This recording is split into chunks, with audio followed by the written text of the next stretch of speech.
Des super bénéfices qui font grincer les dents, ceux de Total Energy qui a engrangé un bénéfice de plusieurs dizaines de 10,6 milliards de dollars pour les 6 premiers mois de l'année. C'est lié au contexte de hausse du prix du pétrole.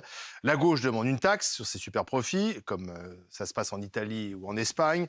Le gouvernement français estime plus efficace que Total aide les automobilistes à rouler moins cher, et notamment cette fameuse remise à la pompe de 20 centimes dans les stations-service du groupe pétrolier. Est-ce suffisant? On va en parler avec Pierre Kupferman, notre éditorialiste BFM Business. Bonsoir Pierre, avec un économiste, Michel Rumi, bonsoir. Bonsoir. Et puis des responsables politiques, Daniel Simonet, la députée NUPES France Insoumise de Paris, bonsoir. Et Olga Givernet, députée de la majorité Renaissance maintenant, c'est comme ça qu'on dit, de l'Ain. Et on sera aussi dans un instant avec un spécialiste de l'énergie, Jean-Pierre Favenec. Pierre Kupferman, ces super profits de Total ne sont pas surprenants, c'est lié à un contexte bien particulier. Ils ne sont pas surprenants, hein, effectivement. Vu les niveaux du prix sur le marché mondial, à la fois du baril de pétrole et du gaz, il est logique qu'un groupe pétrolier comme le Total Energy engrange des bénéfices importants, qui d'ailleurs sont moins importants, toutes choses égales par ailleurs, que ceux de ses concurrents. Je prends Shell par exemple. Shell, on est sur x5 au deuxième trimestre de cette année par rapport à l'année dernière, alors que Total, on est sur 2 fois et demi. Voilà. Donc, c'est moins. Et c'est moins pour une raison très simple. C'est parce qu'ils ont dû sacrifier leur participation dans l'exploitation de champs pétroliers en Russie. Donc voilà, il y a eu un sacrifice à faire. Donc moins de bénéfices, toutes choses égales par ailleurs. Ça reste évidemment très important. Total fait ses bénéfices où, précisément? Total publie, contrairement d'ailleurs à pas mal d'entreprises, publie la liste des pays où il a engrangé le plus de bénéfices et où il paye d'ailleurs l'impôt sur ses bénéfices. Et il y a essentiellement dans la liste des pays où il paye beaucoup d'impôts sur les bénéfices, des pays où il exploite son pétrole, où il va retirer du territoire où il est. Donc c'est pas présent. forcément en France que Total paye le plus d'impôts? Ah non, en France, on a des chiffres pour 2019 et 2020. Globalement, il n'y a pas eu d'impôts payés pour 2019 et pour 2020 parce que il n'y a pas eu de bénéfices, en tout cas quand on regarde la comptabilité. Il n'apparaît pas de bénéfices qui justifient de payer l'impôt sur les sociétés en France. Mais évidemment, Total paye des impôts dans les autres pays. Ils ont publié une liste des 40 pays dans lesquels ils payent le plus d'impôts sur les 110 où ils sont présents. Et effectivement, il n'y a pas la France dans les 40 pays, mais vous avez la Norvège, le Royaume-Uni, vous avez tous les pays où... Donc c'est une entreprise française, mais qui ne paye pas d'impôts en France. Voilà. Michel Rumi, oui. Donc il y a un contexte particulier favorable à Total. Alors certains accusent Total de reverser beaucoup d'argent, de dividendes à ses actionnaires et pas d'en faire profiter les autres. C'est-à-dire que ce qui est logique dans une certaine mesure, lorsqu'un vous donnez de l'argent en tant qu'actionnaire à une entreprise, c'est que vous attendez un retour sur investissement. Ce sont des positions, on va dire, de long terme. Vous investissez et donc vous estimez là-dessus. Donc c'est normal que les actionnaires soient récompensés. Maintenant, c'est à quelle hauteur? Et c'est ça la difficulté, parce qu'en même temps, ce qui peut se poser, c'est que dans le contexte actuel, on ne veut pas de profiteurs. Et l'image de Total c'est l'image d'un rentier, d'une certaine manière, qui bénéficie de la hausse des prix des carburants. Sans rien faire. Sans rien faire. Mais en deçà, ce qu'il faut bien voir, c'est que dans l'image qu'elle renvoie, c'est qu'on prive les consommateurs d'un certain pouvoir d'achat, puisque certaines dépenses de carburant sont des dépenses contraintes. Donc là, voilà la difficulté. Donc bien sûr, il faut pas oublier que les actionnaires donne de l'argent à une entreprise, dans une certaine mesure, pour pouvoir, en fait, que cette entreprise se développe, fasse des investissements, crée des emplois, et après, que l'entreprise soit pérenne. Donc, c'est pas anormal de le faire. Maintenant, c'est les assemblées générales qui disposent le pourcentage on va dire, de dividendes qu'on vient de distribuer. Daniel Simonet, vous voulez taxer Total. Vous dites stop, Bien ça sûr. suffit. Taxons ces super profits. Il faut taxer les super profits. On pourrait en avoir une recette pour l'État de 10 milliards d'euros. On a fait un amendement en ce sens au projet de loi de finances rectificative. Hélas, la Macronie n'en a pas voulu. Et on aurait pu, à un moment donné, être majoritaire. Mais finalement, y compris les Républicains ont préféré passer un accord avec la minorité présidentielle sur les ristournes en fait, gouvernementales sur le prix de l'essence. Il faut bien comprendre une chose. Total fait des super profits et ne paye pas d'impôts en France. Et on a une situation sur le prix du carburant où on pourrait du jour au lendemain décider, assumer qu'il faut bloquer le prix du litre à 1,40 €. Et à ce moment-là, Total pourrait autofinancer cette mesure sur la marge de ses profits. Parce qu'on a une entreprise qui fait des profits, je rappelle, c'était même 17,7 milliards de profits sur le seul semestre 2022 dans les révélations d'aujourd'hui. Donc c'est énorme. Quand vous parlez de leurs investissements... Les investissements dans les énergies renouvelables, c'est assez minime. C'est 1,6% seulement de son chiffre d'affaires.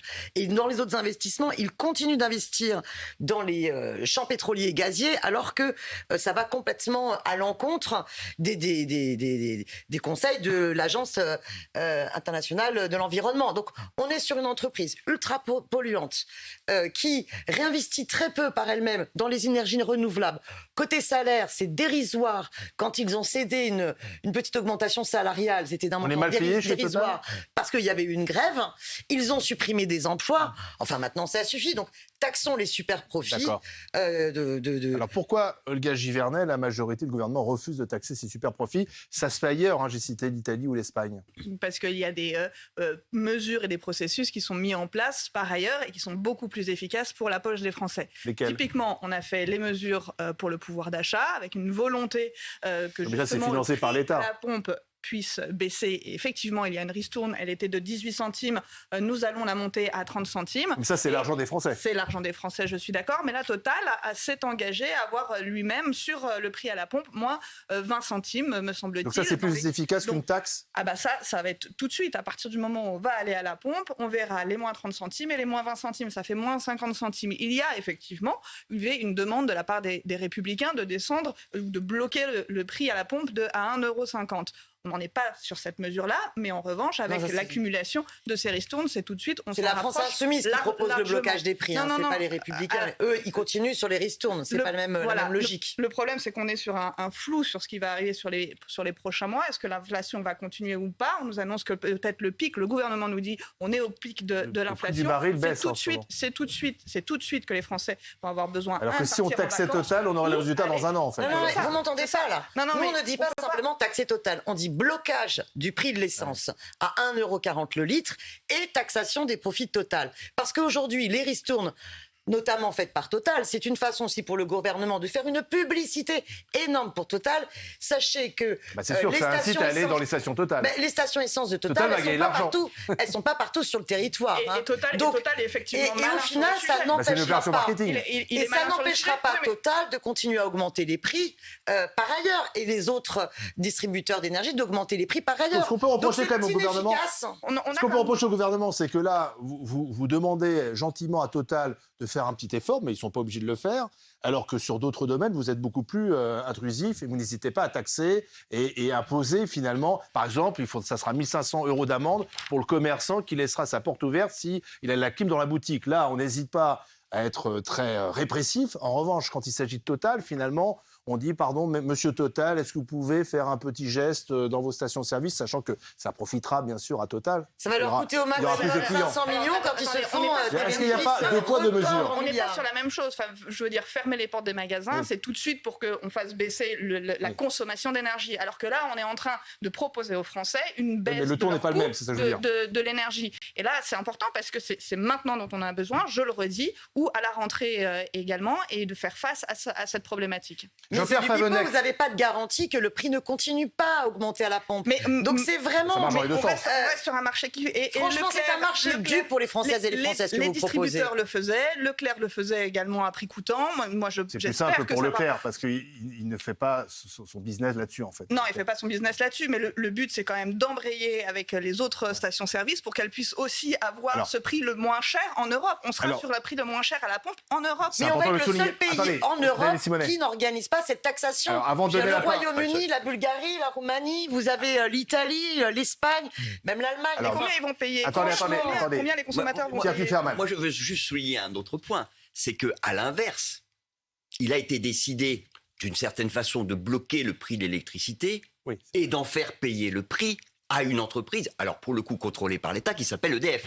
Puisque EDF, sur le premier semestre, a perdu plus de 5 milliards d'euros. Alors, en partie parce que son parc de centrales nucléaires n'est pas tout à fait performant, c'est moins qu'on puisse dire, et donc on n'est pas en capacité de produire pleinement l'électricité que normalement on devrait produire, mais au-delà de cela, il y a le coût imposé par les pouvoirs publics pour vendre de l'électricité moins chère et en faire bénéficier aux consommateurs. Et là, c'est un coût direct pour l'entreprise qui a perdu de l'argent. Alors, Jean-Pierre Favennec est avec nous. Je voudrais justement l'interroger là-dessus. Jean-Pierre Favennec, spécialiste de l'énergie, du pétrole. Pourquoi a-t-on finalement bloqué les prix du gaz et de l'électricité et qu'il serait impossible de le faire sur le carburant à la pompe ?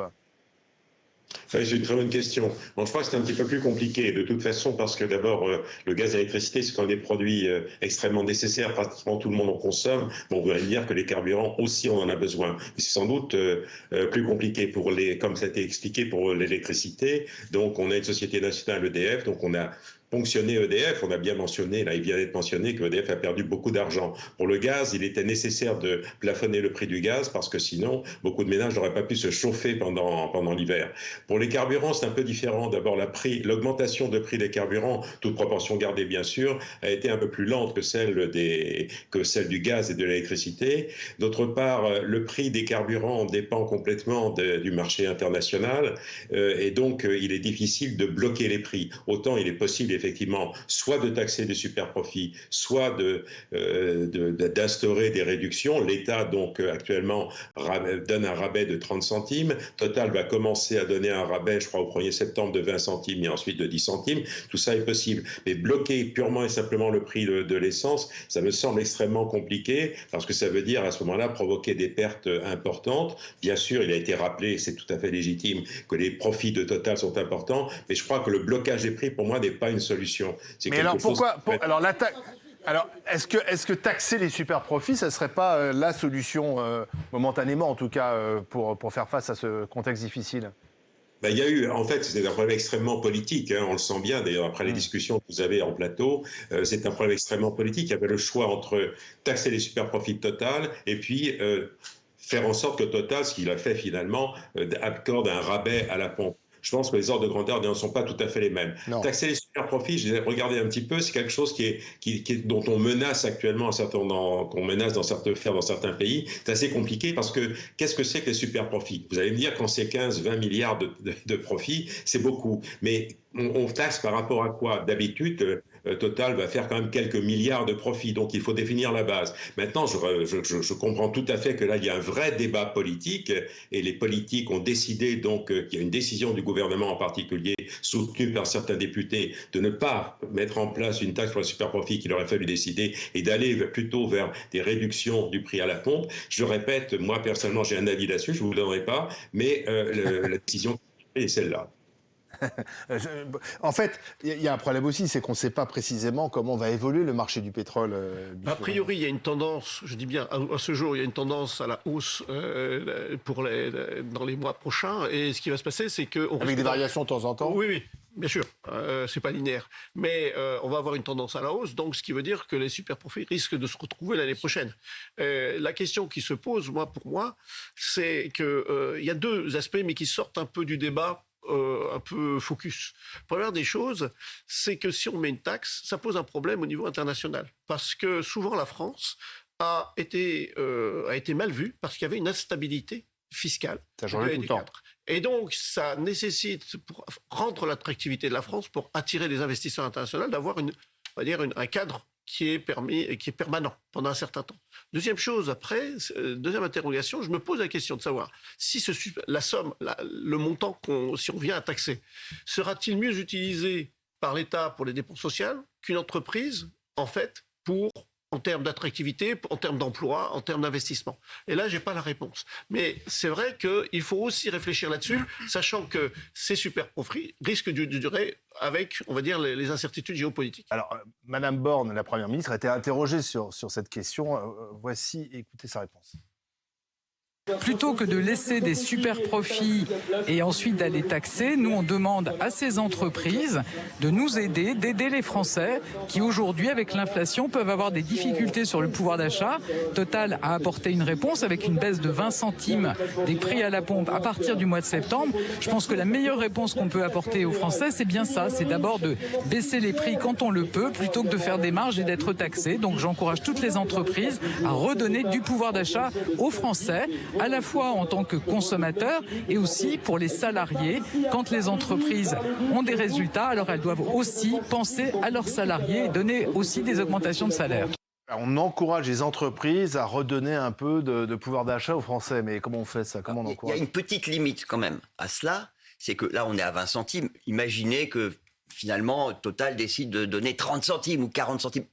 Il y a un problème de concurrence déloyale. Ah oui. Déjà à 20 centimes, ça va poser problème, d'ailleurs les pompistes l'ont souligné, ça va poser problème à tous les indépendants qui fonctionnent dans un système où ils ne décident pas du prix auquel ils achètent eux-mêmes leur carburant. Donc ils font faire comment pour vendre leur carburant 20, là aujourd'hui 20 centimes plus cher dans l'absolu que celui de Total. Bon, si vous allez plus loin, c'est carrément impossible. Ouais, mais là, Donc, moi, ce qui me gêne, excusez-moi, mais de parler de concurrence déloyale, alors que justement, on est en train d'essayer de faire baisser le prix du marché et donc d'inciter les entreprises à elles-mêmes faire les efforts, ça c'est important. Et ce qui me gêne encore plus, c'est que la France insoumise soit complètement focus sur les profits, effectivement, sur l'État. Le blocage des prix. Voilà, et le blocage des prix, hein. Et vis-à-vis des Français, de ne pas pouvoir leur redonner l'argent. Mais si, tout de justement. suite. Non, Vous ne pouvez pas déformer notre propos. Nous disons blocage. Vous avez Vous avez voté des prix. contre la remise. Blocage, voté parce que contre nous la remise. disons, Non, mais nous disons le problème, blocage c'est des que prix vous à mélangez tout. 1,40 Est-ce que je peux finir et taxation des Madame super Gilbernet va profits. terminer. C'est pas l'un ou l'autre. Non, Nous vous disons répondre. les deux, s'il vous Non, mais je plaît. crois que et M. Favnec a d'ailleurs été très précis là-dessus. Il faut traiter chaque type d'énergie comme il se doit. L'électricité d'un côté, le gaz, les carburants de l'autre. Et donc les réponses apportées ne sont pas les mêmes. On a fait un blocage des prix au niveau des gaz et l'électricité, en tout cas bouclier tarifaire pour éviter que les prix ne s'envolent effectivement. Sur les carburants, c'est notre méthode. Et c'est ce qui est le plus approprié pour les Français, justement pour qu'ils ne voient pas leurs factures s'envoler. Alors, je conteste totalement cela. Je vais vous dire une chose. Sur la question de la taxation, d'abord, des super profits, c'est recommandé aujourd'hui par l'Union européenne, par Bruxelles, par le FMI, par le secrétariat général des Nations Unies, et c'est appliqué au Royaume-Uni, où c'est 25%, en Italie. D'ailleurs, en Italie, au départ, c'était 10%. Ils ont réévalué à 25% parce qu'ils estimaient que c'était pas assez. En Espagne, en Roumanie, en Hongrie, en Allemagne. Enfin, franchement. Et nous proposons en même temps, eh bien oui, le blocage des prix 1,40 € le litre d'essence. Parce que là, avec vos méthodes, vos petites ristournes d'un côté du gouvernement, qui font que c'est l'argent du contribuable, et ensuite les petites ristournes de Total, vous n'avez aucune garantie que Total et les autres ne continuent pas à faire augmenter les prix à la pompe, malgré ces ristournes. Et vous savez pertinemment que ce qui est prévu dans les mois et années à venir, c'est que les super profits de Total et autres continuent d'augmenter. Donc on va se retrouver avec la France, un des rares pays dans l'Union européenne qui ne taxe pas ses super profits, et ensuite les citoyens qui continuent à la pompe de payer cher malgré vos ristournes qui se traduisent par des pubs pour Total. Il y a peut-être un souci parce que là, les ristournes, elles sont très temporaires, c'est septembre, octobre. Oui, mais elles sont immédiates. Et ensuite, ça va diminuer. Et ensuite, so what, on ne sait pas ce qui se passe en janvier. Alors que, et en plus, c'est de l'argent public, donc c'est quand même beaucoup d'argent. Le blocage des prix serait immédiat aussi. Est-ce que taxer Total serait pas plus judicieux? Parce que, certes, on n'a peut-être pas l'argent tout de suite, mais on sait que Total fera effectivement des super bénéfices également l'année prochaine. Mais je crois que vous l'avez très bien compris, on est dans un moment fluctuant. On ne sait pas ce qui va se passer à la rentrée, on ne sait pas ce qui va se passer pendant l'hiver. On sait que leurs profits vont continuer. Et en plus, on ne sait pas si on va avoir un hiver rigoureux ou pas, comment les gens vont réussir à chauffer ou pas, et quel va être le prix. Donc moi, ça, on sait de toute manière que l'énergie coûtera cher dans les prochains mois. La manière, oui, on l'anticipe, et on l'anticipe sur le. Pour l'instant, jusqu'à fin décembre, vous n'avez pas anticipé au-delà. Non, parce qu'il faut voir comment ça arrive. Le problème aujourd'hui, c'est le prix de l'essence à la pompe qu'il faut faire baisser tout de suite. 1,40 € le litre. D'ailleurs, on l'a fait même avant, parce qu'on avait 18 centimes déjà de ristourne à la pompe, et tout le monde a pu en profiter. Donc oui, voir ce qui arrive sur les prochains mois. En plus, on va avoir de toute manière un PLF projet de loi de finances qui va arriver à l'automne, ça va être remis sur la table en discussion. Et il n'y a pas de problème, il faut que ce soit remis en discussion parce qu'on aura une meilleure visibilité sur l'évolution des cours et notamment du carburant. Donc moi, je crois qu'il faut pas s'empêcher de se dire on va pas résoudre le problème aujourd'hui, on va voir et s'adapter à la situation. Vous n'allez pas résoudre le problème aujourd'hui parce que justement, avec votre ristourne, vous n'avez aucune garantie que le prix ne continue pas d'augmenter. Nous proposons le blocage du prix à 1,40 € le litre. Au moins, c'est immédiat. Et quant aux propos de M. Bruno Le Maire, c'était extrêmement aussi choquant parce qu'il a dit qu'il fallait arrêter ces réflexes pavloviens sur la taxation des super riches. C'est vrai que vous demandez souvent de taxer les super riches. On va bientôt être le seul pays de l'Union européenne à ne pas taxer les super profiteurs de guerre. Et je vous rappelle les propos d'Emmanuel Macron. Macron au G7 en Allemagne avait quand même dit, il avait fustigé les profiteurs de guerre. On est dans un pays où on est un peu les champions du monde des impôts. Justement, je vais vous dire une chose. Je vais vous dire une chose. Ça, c'est vraiment un discours. C'est pas un discours, c'est factuel. Quand vous cumulez toutes les aides qui ont été accordées aux entreprises, que ce soit les CICE, les aides pendant le Covid. Il y a des impôts et des aides. C'est la France. Ça fait de la France un des pays. Vous avez bien résumé. Mais ça fait non. Toutes les aides aux entreprises. On redonne de l'autre. Toutes les aides aux entreprises qui ont été octroyées, d'accord, sans aucune contrepartie, fait justement de la France un des pays de l'OCDE qui taxe le monde, qui aide le plus les entreprises et qui taxe le monde. On les taxe beaucoup. Avec les résultats économiques que nous avons, avec des super profits, un patron de Total qui se fait 50% de plus sur son salaire. Dès qu'il y a une entreprise française, il faut lui couper la tête chez vous, LFI. Moi ça me gêne. 50% de salaire. On a aujourd'hui une entreprise qui fonctionne bien. Ça vous choque pas, vous? Et qui vient aider, qui nous aide à aider les Français. Enfin, il y a un moment donné, il faut voir l'intérêt qu'il peut y avoir. Allez, merci, c'est terminé. Merci. Je pense que c'est un sujet qu'on aura l'occasion d'évoquer de nouveau. Merci à tous.